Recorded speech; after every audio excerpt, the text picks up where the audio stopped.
Dear ladies and gentlemen, we warmly welcome you for the CPM Evening Presentation Series, Evening for Managers, organized by the Education and Training Committee of the Institute of Certified Professional Managers.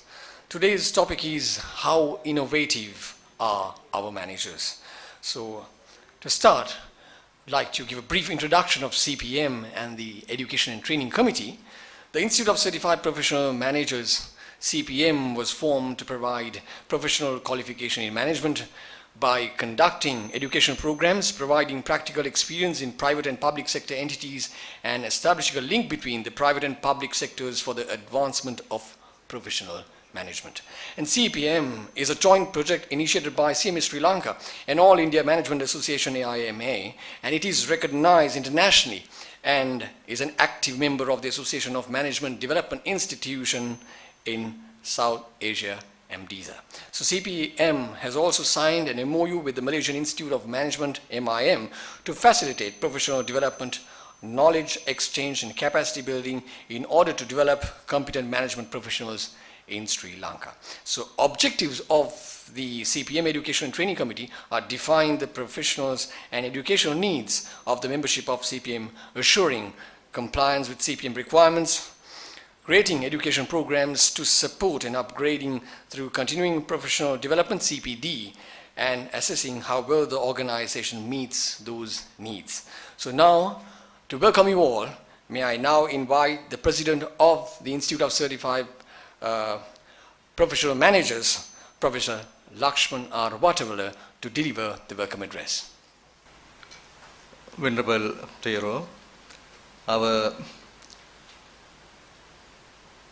Chief Presenter today, Dr. Asoka Jinadasa, the members of the Council of CPM, members of CPM, ladies and gentlemen. First of all, I must apologize because we had to really start a little late because of the big traffic jams that are there, especially I think the Manalasekara Mawata. It's very difficult to, I don't know how, the traffic seems to be not moving, and I'm sure that's an area where we may need some innovative managers to work out a scheme how this could be carried out.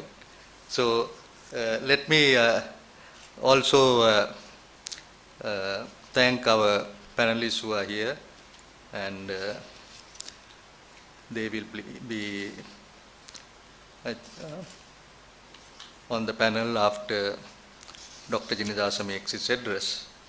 So actually I will not take much of time, but I just want to highlight a few things about this. Of course, first I will just say a few words of CPM. We are, as was told, we have this arrangement with the Malaysian Institute of Management, and recently I was able to meet with them, and they are planning to do really a diploma in management, which would be really, it's called a work-based program. So that would be applicable to those who are working, who will be able to do that program.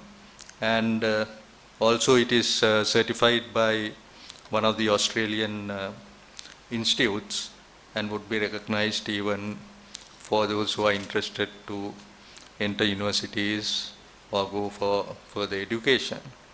Then also we are, as members of the Association of Management Development Institutions in South Asia, we have discussed with them, and also some of our member countries of Bangladesh and India, where we are planning to do a post, it's really a postgraduate, but in our case it will be both postgraduate and also for our membership, a certificate program in management. And that also we do hope that we will be able to launch it soon, and also enable us to commence the academic programs that we are planning to do. And we are also looking for collaborations on an MBA program, which we are now discussing, and may be able to commence it after we do these 2 other programs. So those are some of the few activities. Plus also I must tell you that the council met, and we are currently having only individual members, but we are also going for corporate membership, because we feel that it is very important that we have the corporate members coming in, and where we are able to also assist them in the various learning programs that they are having. So this is something really the AMDISA is very keen, and they are also planning to have their next board meeting and conference in Sri Lanka, which we are planning to end of June, but we may have to postpone the date because there are some religious dates. I am sure Mr. Nista must be aware. We may have to have it after Ramazan, because countries like Pakistan and Bangladesh, they have asked us to consider this. Then just speaking on just a few words on the theme of our conference, how innovative are our managers? Because I was really out, and one of the headlines that I saw in when I was in Malaysia was, in fact it was in today's papers, government geared towards innovation. This was said by the Malaysian Prime Minister. In fact, he was in India, in London, and where he was meeting up with some of the technocrats there, and where he had mentioned this. And in fact, I was thinking that we seem to be have really done something which the others are now really going to implement.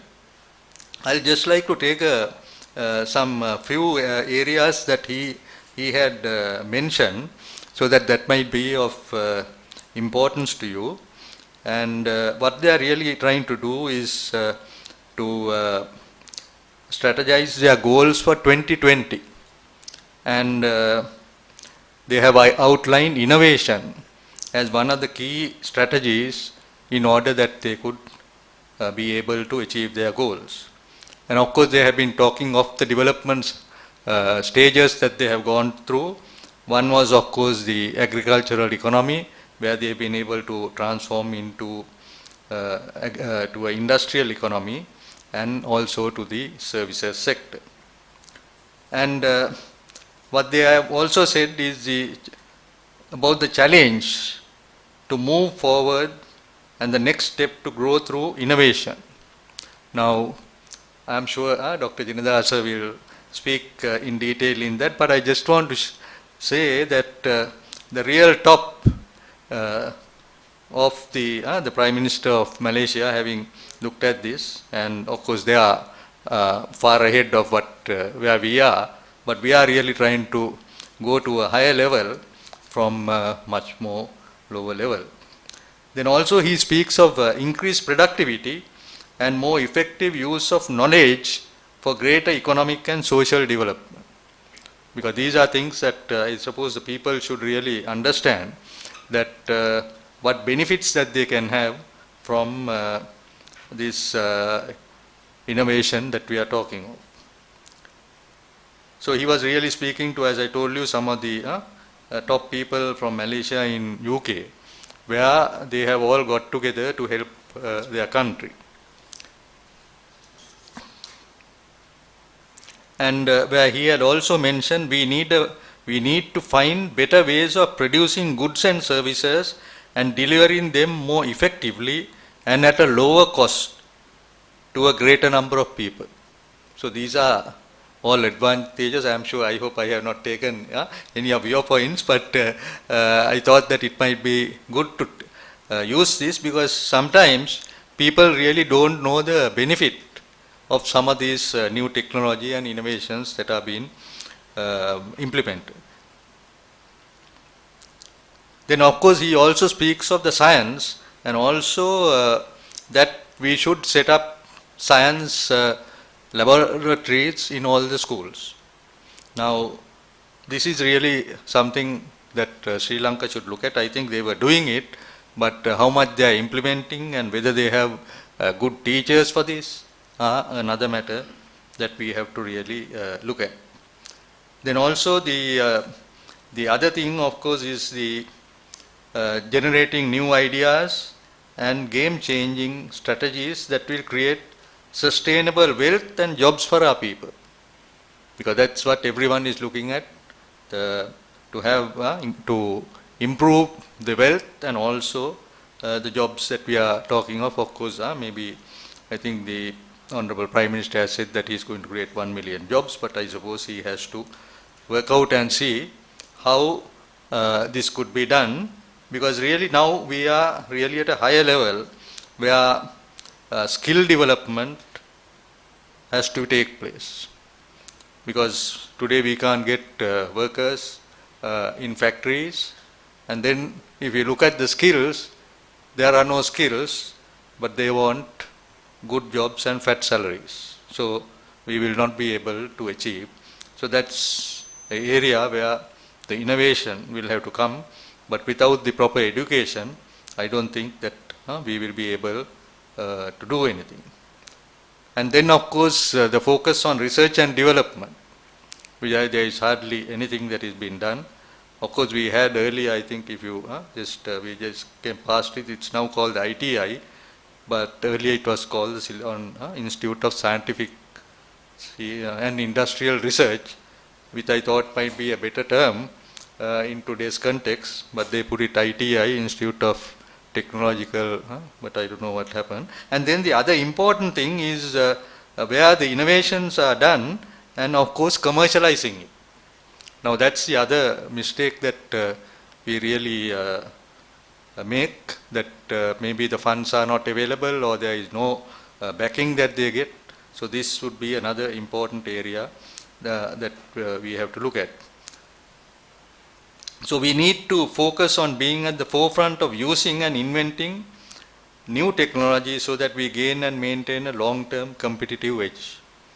So I am sure that Dr. Asoka Dinadasa will be able to motivate us, because as innovative managers, what you can do. But I am sure, I do hope that you will touch not only on the management, but also as a country, as a whole, how our economy could be developed, because that's something that we have to really do. And we are very happy that this, I think, the fourth presentation that we are doing. I must thank the committee, Mr. Samantha Ratnayaka and his members of the committee, who have been playing a very lead role in organizing these. And with that, I thank all of you for coming, and I'm sure the Compeer would introduce Dr. Asoka Dinadasa so that he could make his presentation. So now we'll be distributing you the question cards, so which you can write your questions and send it up to the head table, which will be discussed at the panel discussion. And we'll be launching a raffle draw at the end of the program. And now to invite our presenter is Dr. Asoka Dinadasa, and to read his profile in brief. Featured in Who's Who in the World and Who's Who in Western Europe, Dr. Asoka Dinadasa is the winner of the 2015 MTC Global Outstanding Corporate Award for Consulting and the 2015 Asia Pacific Award for Outstanding Contribution to HR. He's a UK qualified chartered engineer with an American doctorate in corporate strategy. He has over 40 years of top-level management experience in Europe, USA, and Sri Lanka in corporate management, marketing strategy and communications, public and media relations, and leadership training. He is also a master of the Chinese martial art, Tai Chi Chuan, and Himalayan energy techniques, and executive coach, and award-winning media advertiser, brand marketer, and filmmaker. As a renowned thought leader in human potential development, he has been invited to make keynote speeches and presentations at major international business and HR conferences in Australia, Malaysia, Poland, India, and Sri Lanka. May I now invite Dr. Asoka Dinadasa, presenter, to the podium now. Good evening, everyone. I now have to live up to all that. I must tell you that I'm an engineer. Scientists get paid for pushing the frontiers of technology. Now we poor engineers get paid for producing results. So when you ask me to talk about something like innovation, my first question is, what is it? Can we measure it? Can we improve it? So my presentation is from a very practical point of view. The starting point for all of this is, how creative are our children? Now, if you find it difficult to answer that because your children are little monsters who are running totally out of control all over the place, let me rephrase the question. How creative are other people's children? How many of you agree that children are creative? Other people's. Good, all right. So now, this is a good starting point. So now we come to the main topic of my presentation. How innovative are our managers? Can you all say yes, or is it not very clear? It's not very clear, right? That's why we are here. We are here to re-examine this question of what is innovation and what role should managers play in developing innovation. So, to understand creativity and innovation, this is the starting point. We often use these words, creativity, innovation, without understanding what they really mean. So, from an engineering point of view, the first step is to understand what does it mean. What is creativity and what is innovation? They are not the same thing. Creativity is the process that combines existing ideas to create something new. Very simple definition of creativity. Innovation is using this new idea to reach a strategic objective. If you go back to our definition of innovation, innovation is geared to a particular objective. So if he's a manager like one of us, and he makes this carrot clarinet, that's not very innovative. Agreed? But imagine, this guy, he earns his living creating music, unusual music, using things like pots and pans. Now, this is totally innovative because he is boosting his brand image by creating something that nobody has ever thought of. So, in that context, it's very innovative. Imagine this guy sells vegetables.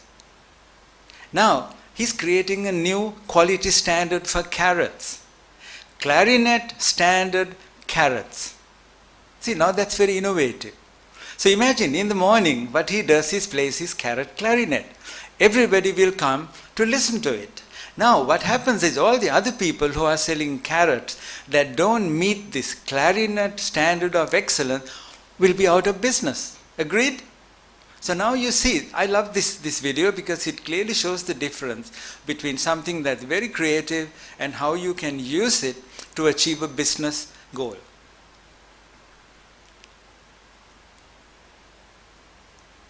So now, understanding creativity and innovation, because this is very important that we don't mix the two. Creativity needs divergent abstract thinking. Now we come to more technical stuff. Divergent thinking is the opposite of convergent thinking, where you think in different ways, like connecting a carrot and the mouthpiece of a saxophone to create a clarinet. Innovation needs convergent, concrete thinking. Now, having created this, what can you do with it? And that is the difference. So it's very important to understand the difference between creativity and innovation. Creativity is the foundation of innovation, but creativity does not produce innovation. There are artists who are not very creative. And I know some accountants who are very creative. And their clients think they are very innovative. So it depends on how you look at this whole thing. But if you don't understand the fundamentals of creativity and innovation, then we can't improve it. So that's what I'm trying to do. Now, why is innovation so challenging? See, 20 years ago, I did my doctorate a long time ago. Nobody really talked about innovation. Now, why is suddenly innovation becoming important? Why is that?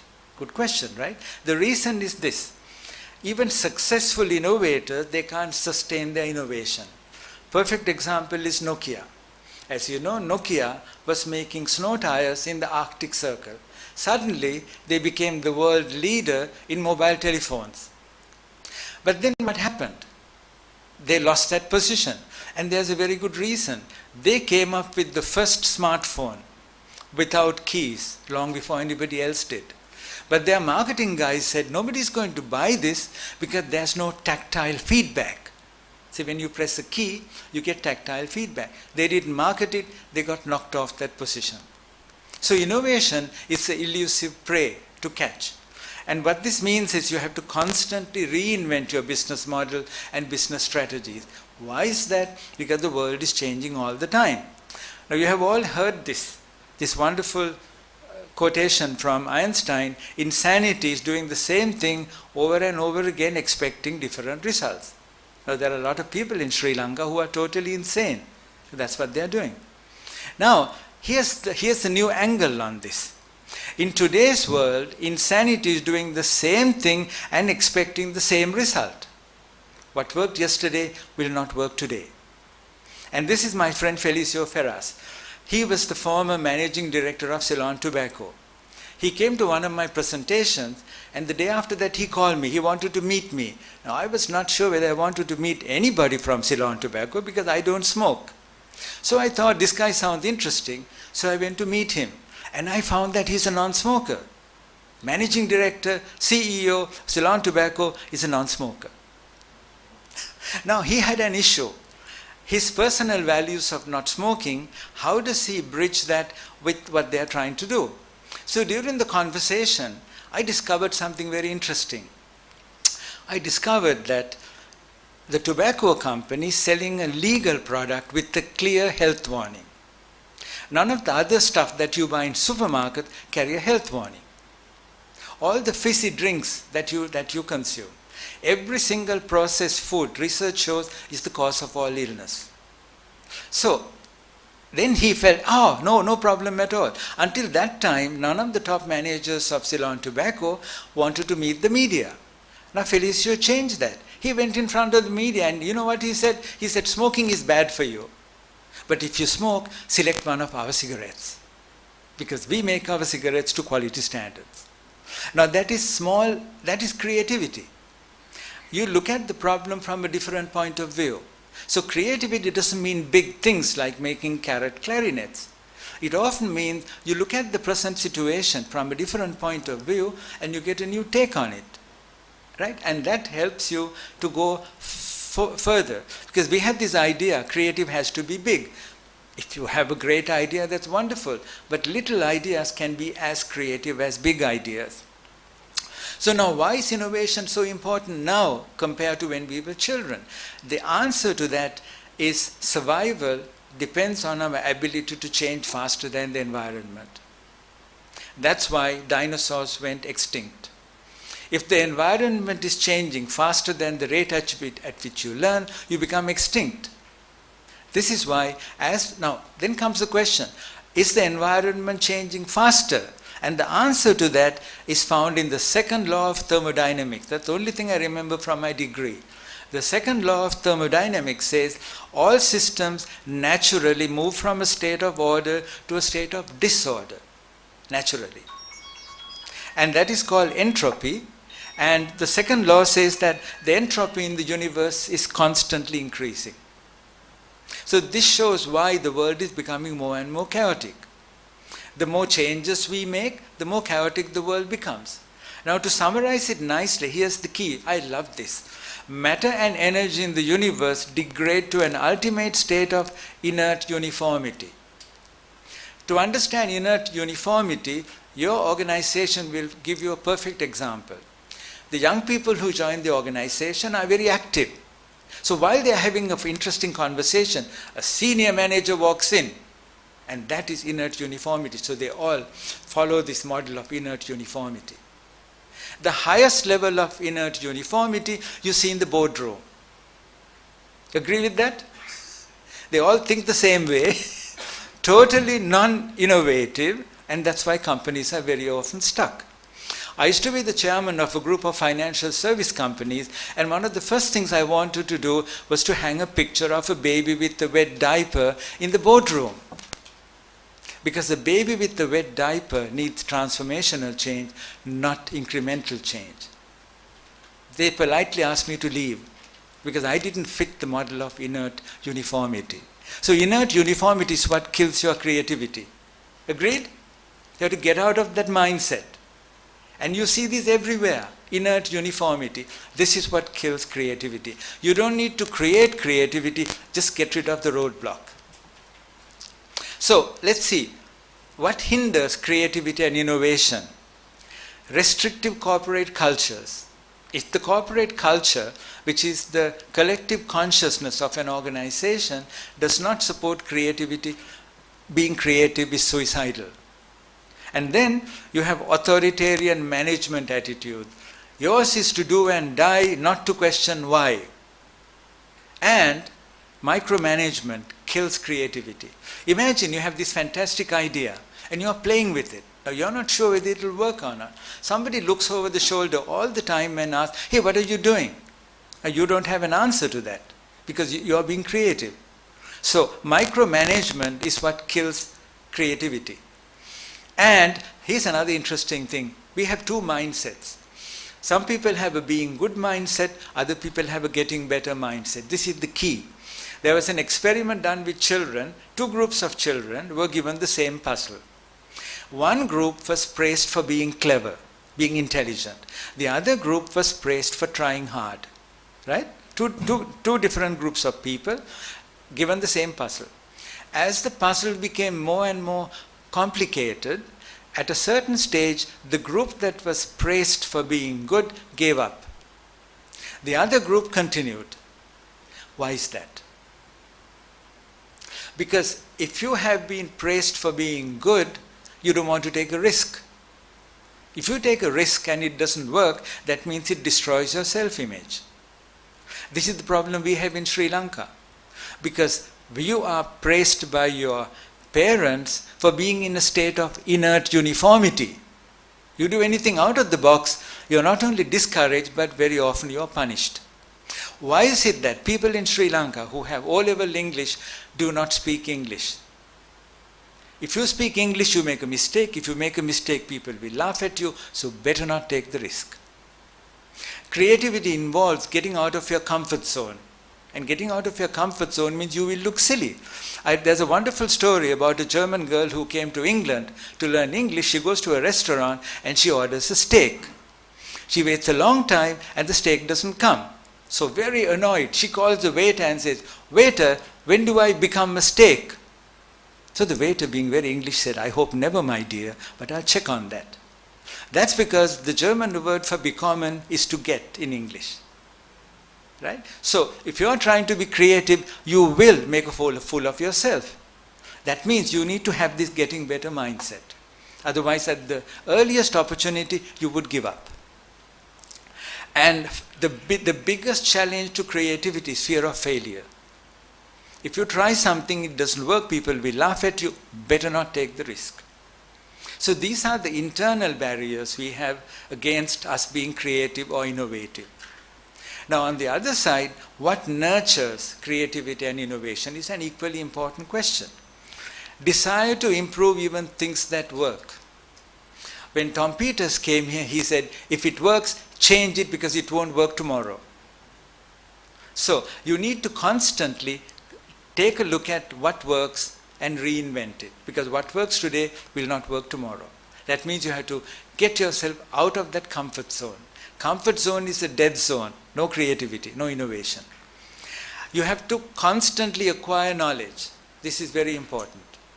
And with the internet, it's very easy. I was up at 4:30 in the morning, listened to a webinar from 4:30 to 6:30. And tonight there's another one from 1:30 in the morning till 3 o'clock. Why? Because of the time difference between US and Sri Lanka. And these are free of charge. So if you want to acquire knowledge, there are enough opportunities on the internet. All you need to do, if it's an American program, is to lose sleep. Are you willing to do that?